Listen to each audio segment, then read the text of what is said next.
Hey guys, Lord Naren White here, the Holy Ghost, the one true God, back with you with the next video in our series, Great Expectations by Charles Dickens.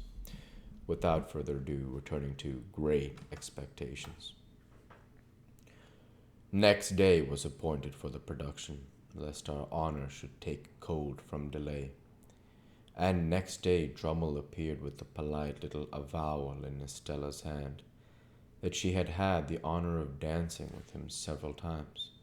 This left me no course but to regret that I had been betrayed into a warmth which, and on the whole to repudiate as untenable, the idea that I was to be found anywhere.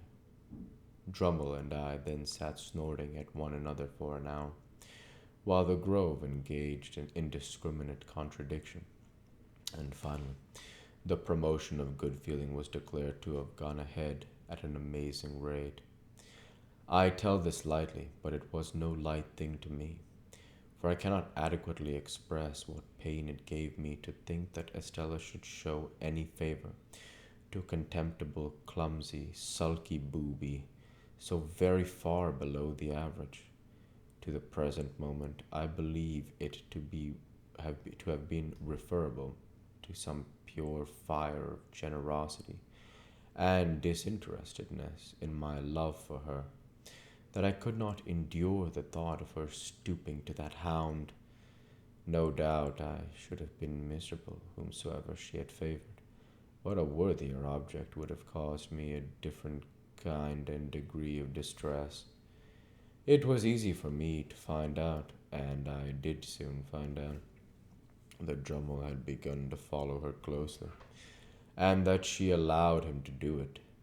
A little while, and he was always in pursuit of her, and he and I crossed one another every day. He held on in a dull, persistent way, and Estella held him on, now with encouragement, now with discouragement, now almost flattering him, now openly despising him, now knowing him very well, now scarcely remembering who he was. The spider, as Mr. Jaggers had called him, was used to lying in wait, however, and had the patience of his tribe. Added to that, he had a blockhead confidence in his money and in his family greatness, which sometimes did him good service, almost taking the place of concentration and determined purpose. So the spider, doggedly watching Estella, outwatched many brighter insects, and would often uncoil himself and drop at the right nick of time. At a certain assembly ball at Richmond, there used to be assembly balls at most places then, where Estella had outshone all other beauties.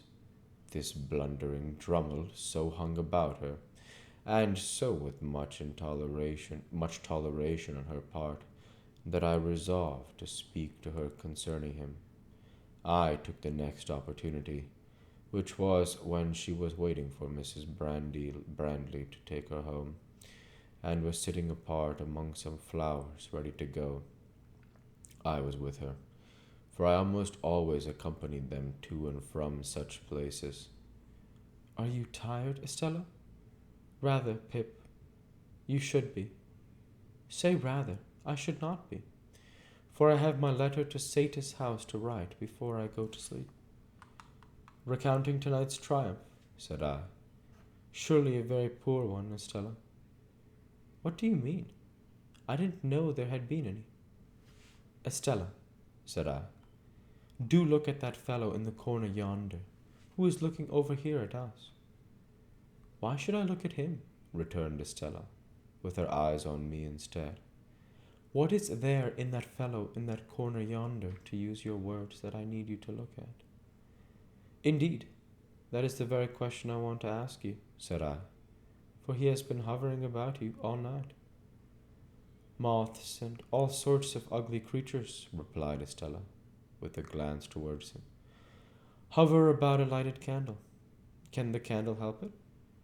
"No," I returned. "But cannot the Estella help it?" "Well," said she, laughing after a moment, "perhaps," I said, "perhaps. Yes, anything you like. But, Estella, do hear me speak. It makes me wretched that you should encourage a man so generally despised as Drummle. You know he is despised. Well, said she, you know he is as ungainly within as without. A deficient, ill-tempered, lowering, stupid fellow.